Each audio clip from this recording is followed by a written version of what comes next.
ஜுவாலஜியில் 12+ marks வாங்குறது எவ்வளோ easy? Easy, ரொம்ப ஈஸி. 12 மார்க்.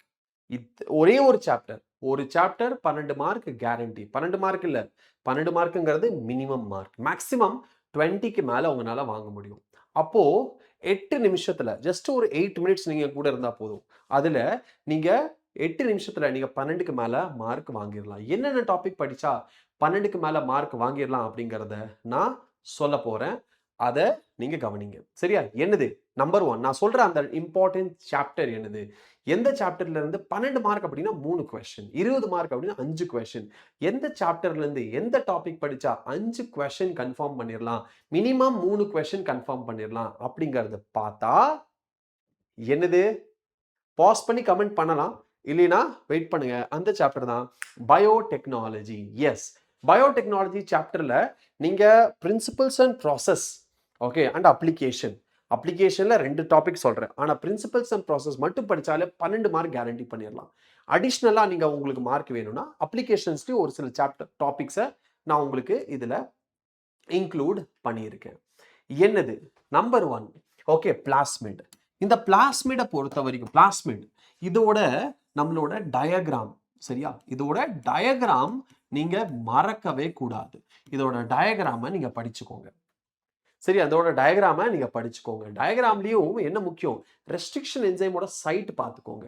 ஒரி சீக்வென்ஸ், அதுக்கப்புறம் அந்த ஆர்ஓபி அதை நீங்க பார்த்துக்கோங்க. அதுக்கப்புறம் அந்த பிளாஸ்மிட் டயக்ராம் PBR 322, சரியா? பிளாஸ்மிட் டயக்ராம் என்னது? நம்மளோட PBR 322. இந்த PBR 322 அதுக்கு ஜஸ்ட் டயக்ராமுக்கு கீழே நம்மளுக்கு ஒரு பெயிண்ட் அடிச்ச மாதிரி ஒரு டப்பா மாதிரி கொடுத்துருக்காங்க, அந்த பாக்ஸ். அதை நீங்க கட்டாயமா படிக்கணும்.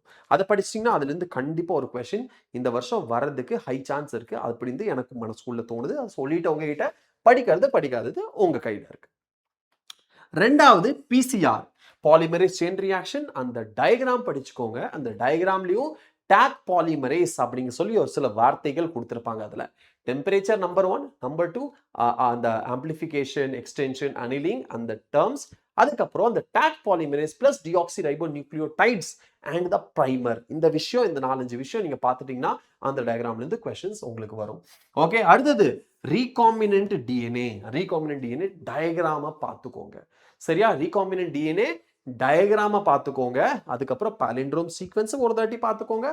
அண்ட் நோமன்கிளேச்சரையும் நீங்க இதுல அப்படியே ரிவைஸ் பண்ணிருங்க.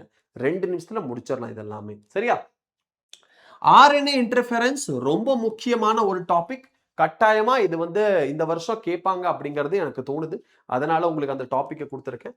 ஜெல் எலக்ட்ரோஃபோரசிஸும் அதே மாதிரி இம்பார்ட்டன்ட் டயக்ராம் கொடுத்து அதை பேஸ் பண்ணி கொஸ்டின் கேட்கலாம்.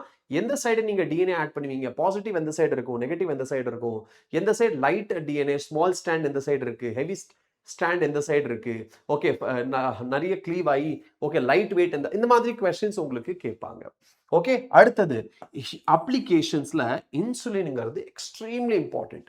அந்த டயக்ராம் எலிலிலி, ஓகே, அண்ட் அது ஏன் நம்ம இந்த மாதிரி ப்ரொடியூஸ் பண்ணியிருக்கோம், இதுல மெச்சூர்ல அந்த எக்ஸ்ட்ரா பெப்டைட் இருக்குமா இருக்காதா, அந்த மாதிரி கொஸ்டின்ஸ். பயோரியாக்டர்ஸ் டயக்ராம் கொடுத்து அதுல இருந்து டிஃபரன்சஸ் வச்சு கொஸ்டின்ஸ் கேட்கலாம். அதுக்கப்புறம் நம்மளோட ஜீன் தெரப்பி என்னென்ன டிசீஸ்க்கு தேவைப்படும், அதுக்கப்புறம் ஏன் இது எஃபெக்டிவா இருக்காது, நம்மளுக்கு அடல்ட்ல கொடுத்தா அடல்ட்ல ஒரு சினாரியோ கொடுத்து இதுல எஃபெக்டிவா இருக்குமா இருக்காதா, அந்த மாதிரி கொஸ்டின்ஸ் உங்களுக்கு ஜீன் தெரப்பில கேட்பாங்க. அதுக்கப்புறம் நம்மளோட ADA டெஃபிஷியன்சி பத்தியும் இதுல கொஸ்டின் கேட்பாங்க. சரியா? ரைட். அதுக்கப்புறம் நீங்க ஃபோக்கஸ் பண்ண வேண்டிய ரீஜன் என்ன தெரியுமா? இந்த எல்லாத்துலயுமே நீங்க படிக்கும்போது இந்த டாபிக்ஸ் எல்லாத்துலயும் நீங்க படிக்கும்போது எப்படின்னா ப்ரீவியஸ் இயர் கொஸ்டின், ஓகே, இந்த டாபிக் ரிலேட்டட், ஓகே, இந்த டாபிக்ஸ் ரிலேட்டட் உங்களோட ப்ரீவியஸ் இயர் கொஸ்டின்ஸை நீங்க படிச்சுக்கோங்க. சரி, அந்த topic related previous year questions நீங்க படிச்சுக்கோங்க.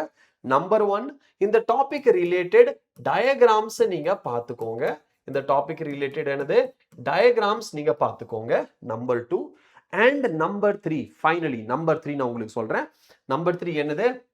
இதுல எக்ஸெப்ஷன்ஸ். ஓகே, இதுல என்னது? எக்ஸெப்ஷன்ஸ். உங்களுக்கு எக்ஸெப்ஷன்ஸ் என்னது அப்படிங்கறத பார்த்துக்கோங்க. Okay, exceptions. சப்போஸ் இதுல எக்ஸெப்ஷன்ஸ் எதுவும் இல்லைன்னா நீங்க அவாய்ட் பண்ணல. எக்ஸெப்ஷன்ஸ் உங்களுக்கு எதுல இருக்கு அப்படிங்கறத நான் சொல்றேன். சரியா? இப்போ நீங்க என்ன சொல்றது? இன்சுலின் நீங்க படிக்கும்போது, ஆர்என்ஏ இன்டர்ஃபெரன்ஸ் படிக்கும்போது, அந்த காசட்டிவ் ஏஜென்ட் அது இன்னொரு விஷயம். எக்செப்ஷன்ஸ் கூட நீங்க சப்போஸ் இல்ல, இதுல வேண்டாம் விட்டுறலாம். ஆனா ரீசன் குடுக்குற மாதிரி உங்களுக்கு கொஸ்டின்ஸ் கேட்பாங்க. ரீசனோட. சரியா? சோ ரீசனோட என்னது? இன்சுலின் ஒரு ரீசன் வச்சு கொஸ்டின் கேட்கலாம். ஏன் நம்ம வந்துட்டு அனிமல் சோர்ஸ்ல இருந்து எடுக்கிறது கிடையாது? அந்த மாதிரி கிவ் ரீசன் சப்ஜெக்டிவ் டெஸ்ட் கிடையாது. பட் இதே மாதிரி எம்சிக்யூலயே அந்த ரீசன் பேஸ் பண்ணி கொஸ்டின்ஸ் வரலாம். அசர்ஷன் ரீசன் கொஸ்டின் சொல்ல வரது புரியுதா உங்களுக்கு?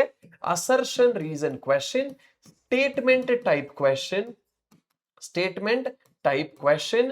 இந்த ரெண்டு டைப் ஆஃப் கொஸ்டின்ஸை தேடி தேடி இந்த டாபிக்ஸ்லயே இருக்கிறத சால்வ் பண்ணீங்கன்னா கட்டாயமா இதுக்குள்ளதான் கொஸ்டின்ஸ் உங்களுக்கு வரும்.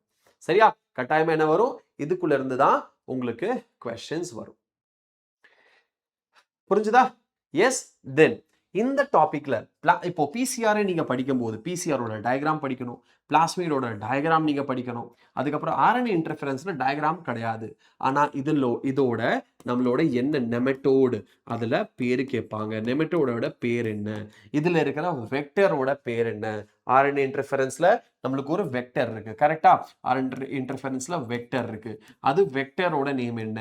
இந்த வெக்டர் வந்துட்டு நம்ம ரெட்ரோ வைரஸா, அனிமல் வெக்டரா, பிளான்ட் வெக்டரா அப்படின்னு சொல்லிட்டு ஆப்ஷன்ஸ்ல கொடுத்து கொஸ்டின்ஸ் உங்களுக்கு கேட்கலாம். சரியா? எஸ். அதுக்கப்புறம் ரீகாம்பினன்ட் டிஎன்ஏ டெக்னாலஜி அப்படின்னு வரும்போது இது கொஞ்சம் பெரிய ப்ராட் லெவல் டாபிக் நான் சொல்லிட்டேன். இதுலயே நீங்க என்ன பண்ணணும்? காம்பிட்டன்ட் ஹோஸ்ட் கால்சியம் ட்ரீட்மெண்ட் வச்சு படிச்சுக்கோங்க. ஜீன் வந்து ஜீன் கன் யூஸ் பண்ணி அதை நீங்க படிச்சுக்கோங்க. எப்படி காம்பிட்டன்ட் ஆக்குறது அதை நீங்க பாக்குறீங்க. அதுக்கப்புறம் உங்களுக்கு மேட்ச் த ஃபாலோயிங்ல இந்த ஒரு டாபிக்ல இருந்து நான் சொல்றேன். மேட்ச் த ஃபாலோயிங்ல கொஸ்டின்ஸ் கேட்கும்போது உங்களுக்கு எப்படி கேட்பாங்க அப்படிங்கிறது ஒரு வருஷம் கேட்டிருக்கிற பிவைக்யூல நான் சொல்றேன். மேட்ச் த ஃபாலோயிங்ல எப்படி கேட்பாங்க அப்படின்னா நம்மளோட என்ன சொல்றது ஃபங்கஸ் சிட்டினேஸ் அந்த ஒரு ஐசோலேஷன் இருந்துச்சுல அந்த டாபிக் அந்த ஒரு டாபிக்ல இருந்து கொஸ்டின்ஸ் வரும். So these are the most important topics which will give you approximately என்னது 20 marks. ஓகே, மினிமம் 12 marks உங்களுக்கு இதுல மினிமம் எவ்வளவு மார்க்ஸ் கிடைக்கும்? 12 மார்க்ஸ் உங்களுக்கு கிடைக்கும். அண்ட் மேக்ஸிமம் 20 பிளஸ் மார்க்ஸ் உங்களுக்கு இந்த டாபிக்ஸ்ல இருந்து கிடைச்சிடும். 20 பிளஸ் மார்க்ஸ். இதே மாதிரி இன்ட்ரெஸ்டிங்கான வீடியோ நான் உங்களுக்கு கொண்டு வந்துட்டே இருப்பேன். சரி, இதே மாதிரி இன்ட்ரெஸ்டிங்கான வீடியோ நான் உங்களுக்கு கொண்டு வந்துட்டே இருப்பேன். இது நான் சொல்றத படிச்சிட்டிங்கனால கடைசி நேரத்தில் இந்த டாபிக்ஸ் எல்லாம் படிச்சிட்டிங்கன்னா உங்களுக்கு ஸ்கோர் நீங்க இப்போ சப்போஸ் நீங்க 120ல இருக்கீங்கன்னா 170 வரைக்கும் கொண்டு போயிடும். அதனால நான் சொல்ற டாபிக்ஸ் எல்லாம் படிச்சிருங்க. இந்த மாதிரி ஸ்ட்ராட்டஜி வீடியோஸை நீங்க வந்துச்சுன்னா உடனடியாக பார்த்து படிக்க ஆரம்பிச்சிருங்க. சரியா? ஐ ஹோப் இது ஹெல்ப்ஃபுல்லா இருந்திருக்கும்னு நினைக்கிறேன். அடுத்த வீடியோல பார்க்கலாம். All the best.